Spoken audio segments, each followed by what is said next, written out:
चतुर्भुज जगन्नाथ पंचशौर्यकौस्तुभः। एक नजर जगन्नाथपुरी मंदिर। पुरी का श्री जगन्नाथ मंदिर एक हिंदू मंदिर है जो भगवान जगन्नाथ को समर्पित है। यह भारत में उड़ीसा राज्य के तटवर्ती शहर पुरी में स्थित है। जगन्नाथ शब्द का अर्थ जगत के स्वामी होता है। इनकी नगरी जगन्नाथपुरी या पुरी कहलाती है। इस मंदिर को हिंदुओं के 4 धामों में से एक माना जाता है। यह वैष्णव संप्रदाय का मंदिर है जो भगवान विष्णु के अवतार श्री कृष्ण को समर्पित है। इस मंदिर का वार्षिकोत्सव रथ यात्रा प्रसिद्ध है। इसमें मंदिर के तीनों मुख्य देवता भगवान जगन्नाथ, उनके बड़े भ्राता बलभद्र और भगनी सुभद्रा तीनों 3 अलग अलग भव्य और सुसज्जित रथ में विराजमान होकर नगर की यात्रा को निकलते हैं। मध्यकाल से ही रथ यात्रा का उत्सव बड़े धूमधाम से मनाया जाता है। इसके साथ ही यह उत्सव भारत के बहुत से वैष्णव कृष्ण मंदिर में मनाया जाता है। रथ यात्रा निकाली जाती है। यह मंदिर वैष्णव परंपरा और संत रामानंद से जुड़ा हुआ है। यह कौड़िय वैष्णव संप्रदाय के लिए महत्व रखता है। जगन्नाथपुरी मंदिर की उत्पत्ति। ऐसा माना जाता है कि सतयुग में इंद्रद्युम्न नाम के एक वैष्णव राजा रहते थे, जिनका राज्य अवंती से मालवा तक फैला हुआ था, जिसकी राजधानी अवंती थी, जो वर्तमान में आंध्र प्रदेश और राजस्थान है। भगवान विष्णु के भक्त होने के कारण हमेशा उनकी एक झलक पाने के लिए उत्सुक रहते थे। एक दिन एक यात्रा करने वाले भिक्षु उनके महल में आ पहुंचे। उन्होंने उग्रदेश यानी उड़ीसा के बारे में बताते हुए कहा कि विश्ववसु नाम का एक सबर आदिवासी सरदार एक गुप्त गुफा में नीलमाधव के रूप में भगवान विष्णु की पूजा करते हैं। वे इसके बारे में सटीक स्थान या अन्य जानकारी नहीं दे सके, लेकिन राजा इंद्रद्युम्न भगवान विष्णु को देखने के लिए बेचैन हो गए।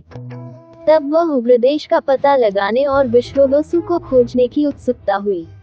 उन्होंने महल के मुख्य पुजारी के भाई विद्यापति को आदेश दिया कि वह नीलमाधव की खोज करें। विद्यापति, जो पहले ही कई देशों की यात्रा कर चुके थे, उन्होंने राजा के आदेशानुसार उग्रदेश की तलाश में निकल पड़े। विद्यापति का भगवान नीलमाधव को खोजना। विद्यापति बड़ी लंबी यात्रा के बाद उग्रदेश में पहुंचे। वह वहां के सबर सरदार विश्ववसु से मिले। उन्होंने अपनी पहचान और उद्देश्य को छुपाते हुए उससे दोस्ती कर ली। वहां रहते हुए उनकी मुलाकात विश्ववसु की सुंदर युवा बेटी ललिता से हुई। जल्दी उन्हें प्यार हो गया। फिर उन्होंने गुपचुप तरीके से शादी कर ली। इसके बाद विद्यापति कुछ दिन अपने ससुराल में रहे।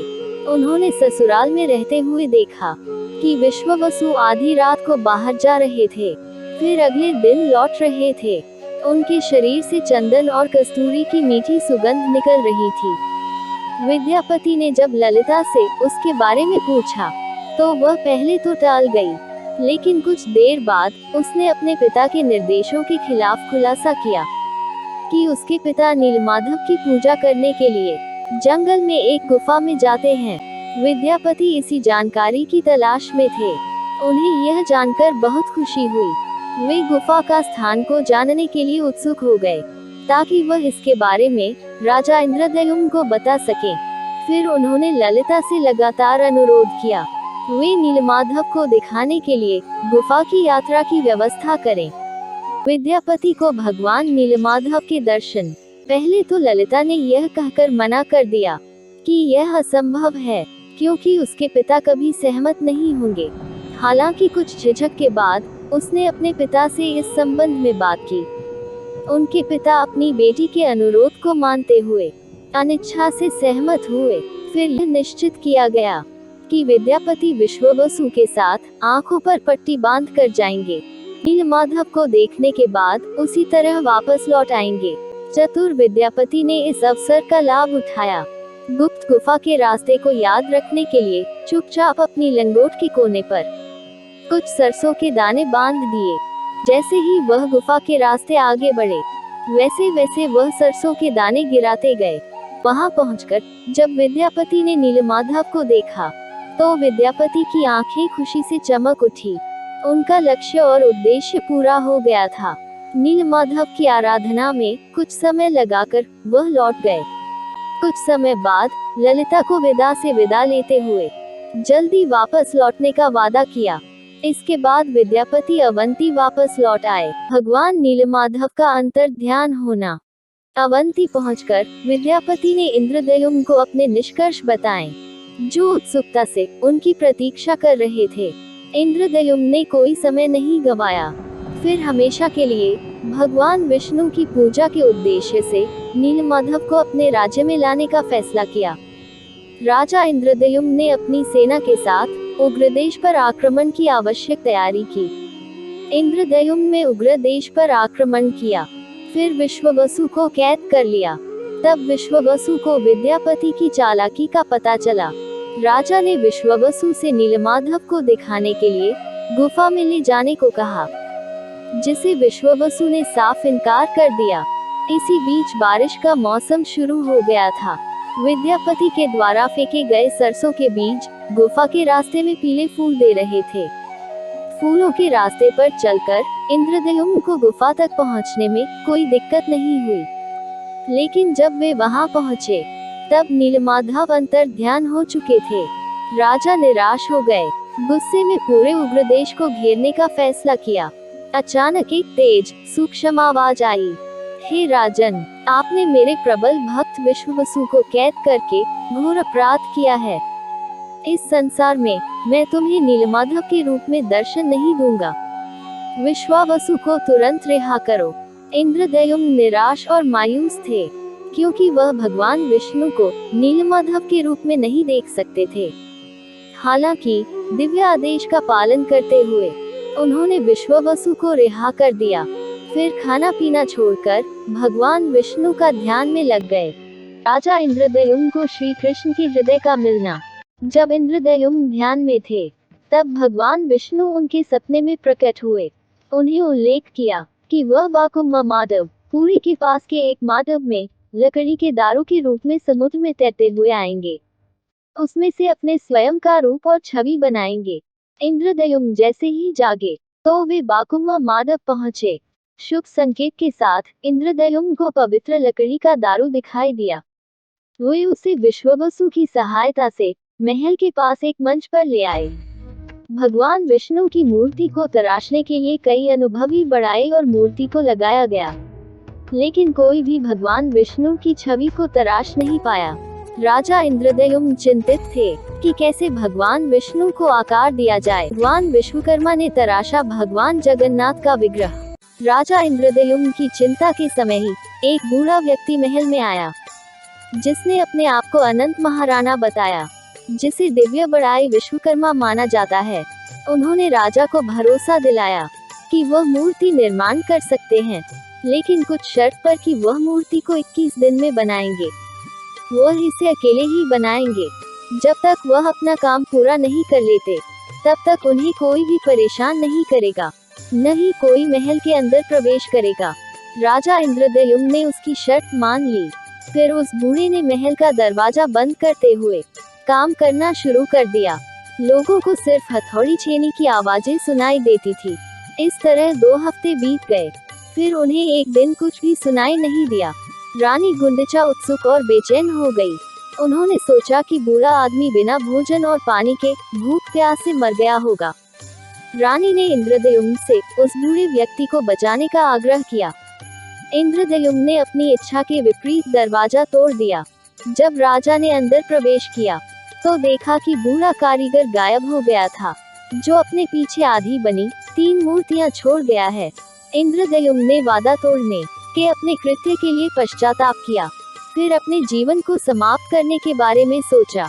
तभी एक सूक्ष्म आवाज ने घोषणा की, हे राजन, आपने अपना वादा तोड़ दिया है। समय से पहले दरवाजा खोल दिया है। अफसोस न करें, अब मैं स्वयं को इसी रूप में भक्तों के सामने प्रकट करूंगा। मेरी यथाविधि स्थापना करो और पूजा करना शुरू करो। नीलाचल पर्वत पर भव्य मंदिर का निर्माण। परम भगवान विष्णु के आश्वासन पर इंद्रद्युम्न ने नीलाचल पर्वत पर एक भव्य मंदिर का निर्माण कार्य शुरू किया। मंदिर के अभिषेक और जगन्नाथ जी की स्थापना के लिए वह अपनी रानी गुंडिचा के साथ ब्रह्मलोक गए। उन्होंने भगवान ब्रह्मा को आमंत्रित किया। जब इंद्रदेव और गुंडिचा ब्रह्मलोक पहुँचे, तो भगवान ब्रह्मा गहरे ध्यान में थे। ऐसा कहा जाता है कि ब्रह्मलोक में एक दिन मृत्युलोक के एक युग यानी मिलियन वर्ष के बराबर होता है। उन्होंने तब तक प्रतीक्षा की जब तक भगवान ब्रह्मा ने अपना ध्यान समाप्त नहीं किया। फिर उन्होंने भगवान ब्रह्मा से मंदिर को पवित्र करने और जगन्नाथ की स्थापना करने का अनुरोध किया। भगवान ब्रह्मा ने निमंत्रण स्वीकार किया। वे उनके साथ नीलाचल गए। जब वह लौटे तब तक एक युग बीत चुका था। इस लंबी अवधि के दौरान इंद्रद्युम्न के द्वारा निर्मित मंदिर रेत से ढका हुआ था। एक नया पौराणिक राजा काला माधव उसके राज्य पर शासन कर रहे थे। एक दिन जब काला माधव अपने घोड़े पर यात्रा कर रहे थे, तब घोड़े का खुर मंदिर के शिखर से टकरा गया। उसने उस जगह की खुदाई करवाई, फिर मंदिर का पुनरुद्धार किया।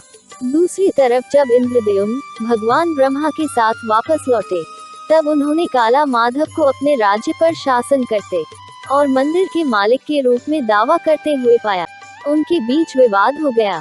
उन्होंने भगवान ब्रह्मा से मध्यस्थता करने का आग्रह किया। भगवान ब्रह्मा की पूछताछ पर यह स्पष्ट हुआ कि इंद्रद्युम्न ने वास्तव में मंदिर का निर्माण किया था, लेकिन काला माधव ने इसे बचाया था। भगवान ब्रह्मा ने तब अभिषेक के अनुष्ठान को आगे बढ़ाया। इंद्रद्युम्न की भक्ति, उनकी पूजा व महान मंदिर के निर्माण से भगवान विष्णु बहुत प्रसन्न हुए। भगवान जगन्नाथ रथ यात्रा का महत्व व कारण। भगवान विष्णु ने राजा इंद्रद्युम्न से किसी भी वरदान को मांगने के लिए कहा। इस पर महान भक्तों इंद्रद्युम्न ने कहा, यदि आप वास्तव में मुझ पर प्रसन्न हैं, तो मुझे यह वरदान दे कि मैं निर्गुण हो जाऊं, ताकि कोई भी शरीर यह दावा न कर सके। आपके मंदिर को उनके पूर्वजों द्वारा बनाया गया था।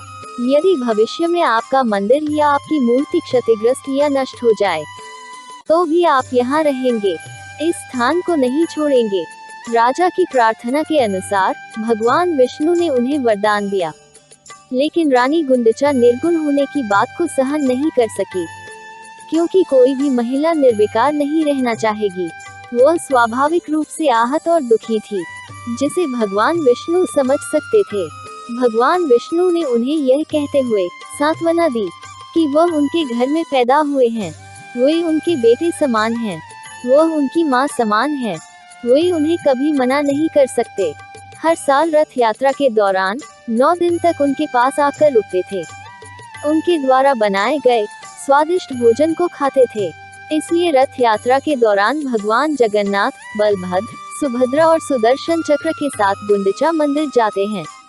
वहाँ 9 दिन बिताते हैं। रानी गुंडिचा जो देवकी नहीं है, यशोदा भी नहीं है, वह उन्हें अपनी मौसी मानते हैं। कान्हा ने उनसे वादा किया था, इसलिए हर साल अपना वादा पूरा करने आ जाते हैं। ऐसे हैं भगवान जगन्नाथ, जो अपने भक्तों की देखभाल के लिए बिना पलकों के अपनी आंखें हमेशा खुली रखते हैं।